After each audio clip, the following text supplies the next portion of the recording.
Bienvenidos a este programa de expansión en ADN 40. Tenemos con nosotros hoy a Fernando López Macari. Él es el presidente del Instituto Mexicano de Ejecutivos de Finanzas, que reúne a los 3.600 directores financieros de las empresas más importantes de México. Y estamos aquí para hablar de lo que todos estamos pensando. ¿Qué pasa con los anuncios sobre los impuestos que ha hecho el presidente electo Andrés Manuel López Obrador? ¿Qué pasa con ese consejo fiscal que se anunció que se iba a hacer? Esto va a resolver todo el dinero que necesita la nueva administración para ejecutar los programas sociales que estaba anunciando.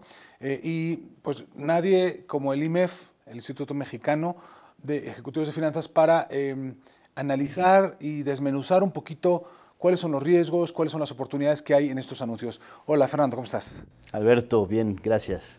¿Cómo han visto en el IMEF esta entrada del nuevo gobierno? Hace 2 semanas, 3 semanas decíamos, nos morimos de incertidumbre, los mercados hay mucha volatilidad. Uno de los elementos de esa incertidumbre ya se resolvió.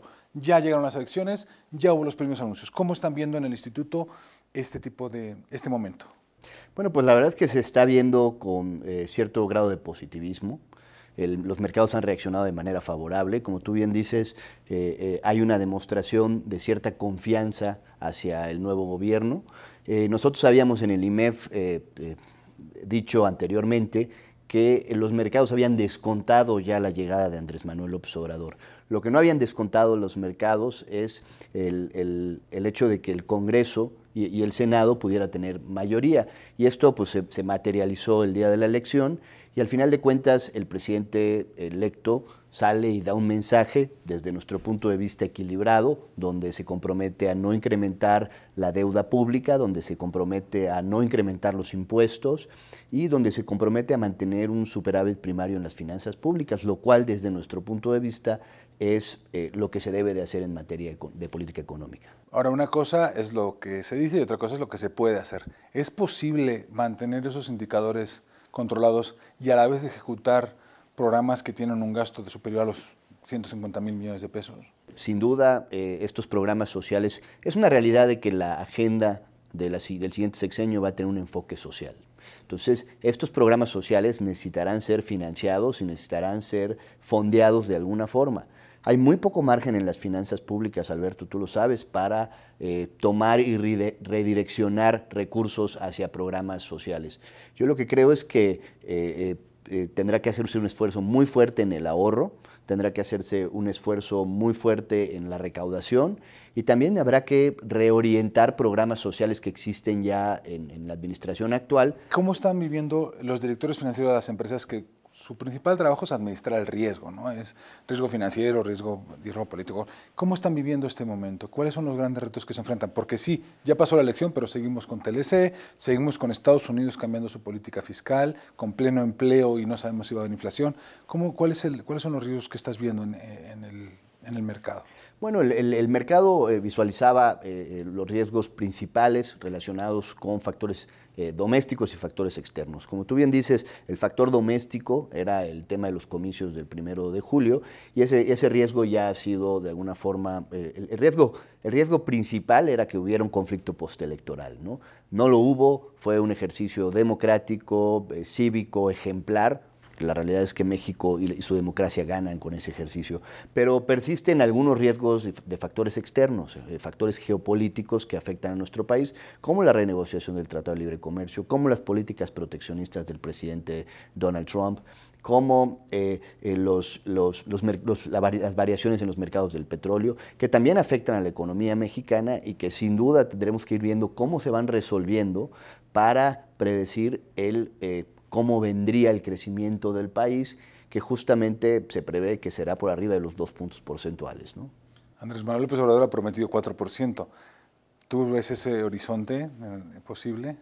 Nos encantaría que sea posible y que sea ejecutable. La realidad es que, como tú bien sabes, Alberto, el crecimiento de un país como México no solamente depende de las políticas internas, sino también depende de políticas externas. México se ve altamente influenciado por un crecimiento inercial del propio Estados Unidos, que tiene una fase de expansión económica que ya ha durado 8 años y que entra a su 9º año consecutivo, cuando históricamente estos ciclos de expansión económica en Estados Unidos duraban 5 años. y por ende México tendrá que ajustarse también a que cuando empiece a disminuir la expansión económica del mercado americano y que continúe la normalización de la política monetaria americana, pues entonces tendremos que, el mercado mexicano tendrá que ajustarse a esas variables y responder con un mayor crecimiento. Okay, al rato vamos a platicar un poquito de ese Consejo Fiscal que se va a crear y cómo podemos resolver ese problema histórico de México, que es la baja recaudación y pues toda la gente que no paga impuestos, que también es una masa muy grande de la población. Ahora vamos a ver unos datos de precisamente políticas públicas. La creación de un Consejo Fiscal tiene el objetivo de preservar y garantizar la estabilidad macroeconómica del país, a través de la supervisión en tiempo real de las finanzas públicas. Se busca que sea un organismo técnico, apolítico y apartidista que alerte al gobierno federal cuando el gasto y endeudamiento público se eleve de manera excesiva. Y para muestra un botón, en los primeros 5 meses del año, el gasto total del sector público se elevó 9.7% para alcanzar 2.2 billones de pesos. Por su parte, la deuda del sector público llegó a 10.8 billones de pesos, lo que representa 47% del PIB, la cifra más alta que deja una administración a menos de un año de su salida. De ahí que algunos expertos de organismos como el Fondo Monetario Internacional y el Consejo Coordinador Empresarial resaltan la necesidad de que exista en México un Consejo Fiscal independiente. La propuesta se ha promovido, pero en el gobierno federal no ha sido bien recibida. No obstante, la nueva administración federal se ha postulado a favor de la creación de un Consejo Fiscal. El nuevo gobierno ha anunciado este Consejo Fiscal. ¿Qué es un Consejo Fiscal y de qué nos sirve, Fernando?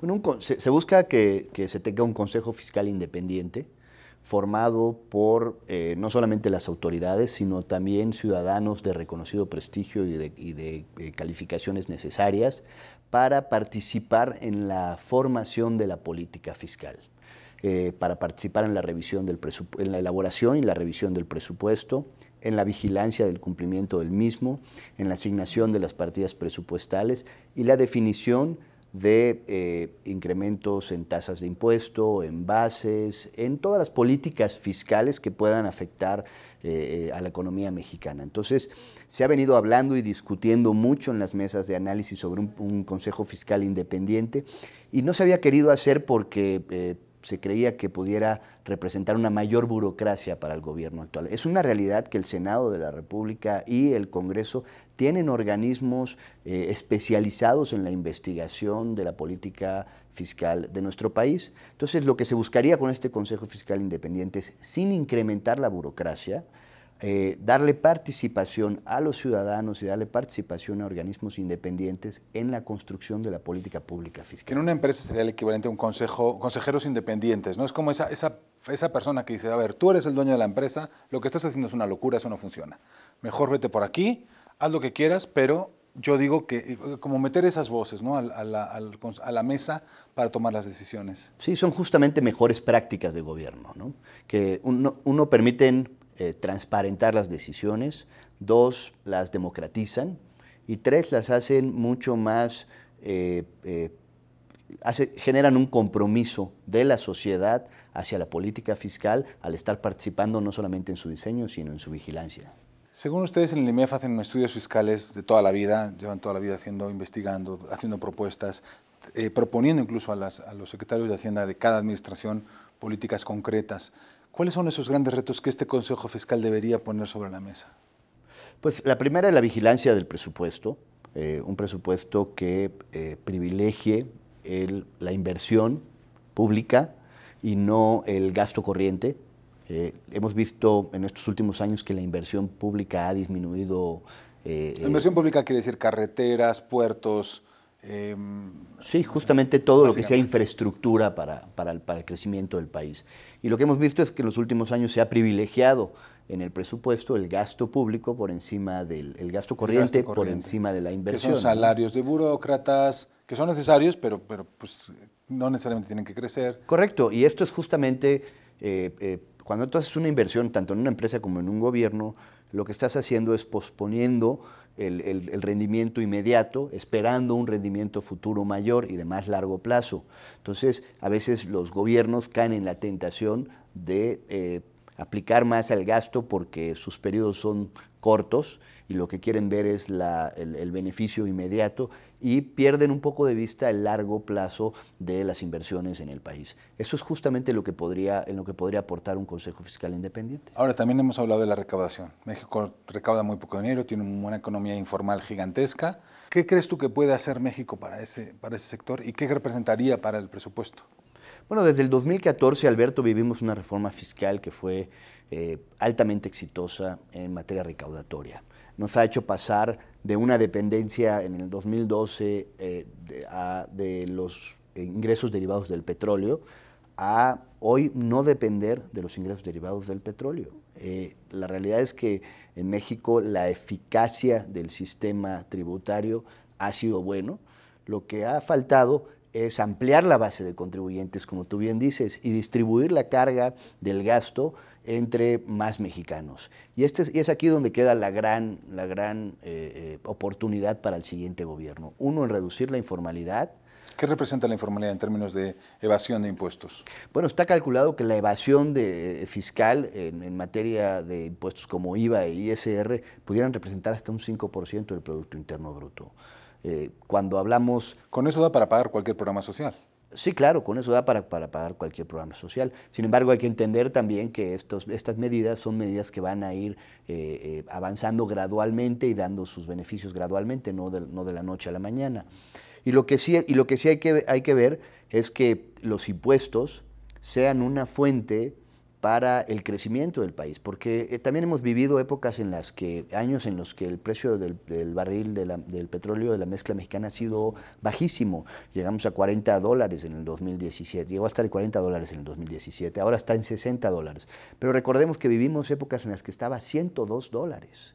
En el 2012, por ejemplo. Entonces, podríamos encontrar un escenario, Alberto, y esto es muy interesante, en el que la nueva administración se encuentre con una alta recaudación y que se encuentre con un crecimiento económico derivado de una buena renegociación del Tratado de Libre Comercio y una buena relación bilateral con Estados Unidos, en la que pues, podamos encontrar una administración que tenga que manejar mucho dinero, recursos, ¿no? Entonces, justamente lo que hablábamos de un Consejo Fiscal Independiente vendría a balancear que estos recursos, estos excedentes de recursos, se inviertan en programas productivos que le permitan a México crecer y generar mayor investigación, desarrollo. Qué bueno, en la campaña Andrés Manuel López Obrador reiteró el tema de la infraestructura como un objetivo, ¿no? Y la creación de empleo a partir, o sea, usar los recursos para generar infraestructura y generar así empleo, ¿no? Eso es una de sus promesas de campaña. Y la infraestructura es lo que el Consejo podría venir a mediar para apoyar al gobierno en una decisión de infraestructura, ¿no? Justamente. Y lo que también hay que entender, Alberto, es que nuestro país vive un momento de una gran presión social. Y este gobierno pudiera, siendo un gobierno cercano a la gente, siendo un presidente que ha recorrido los rincones de este país, podría venir a despresurizar ese ambiente social, estando más cercano a la gente y generando políticas sociales que permitan igualar o ecualizar un poco las diferencias que hay entre las clases sociales en este país. Al presidente Peña le quedan unos meses. ¿Qué crees que se puede lograr con este nuevo Congreso controlado por Morena? Y el presidente Peña, ¿qué iniciativas crees que podamos ver de aquí a fin de año o qué crees que podemos hacer de aquí a fin de año? Yo creo que va a suceder muy poco, esa es la realidad. Creo que va a suceder muy poco. Tratarán de sacar la agenda legislativa, esperemos que salga adelante la elección del fiscal, esperamos que se avance en materia de los consejos anticorrupción en los estados, esperamos que se siga una generación inercial de lo que es el desahogo de la agenda legislativa del presidente Peña Nieto. Pero no esperamos tampoco un gran cambio de aquí a fin de año que pueda repercutir en la estructura. Bueno, el fiscal es suficientemente relevante, sí, ¿no? Muy bien, Fernando, pues muchísimas gracias por acompañarnos en este programa de Expansión en ADN 40. Nos vemos lunes y jueves, 6:45 en la tarde.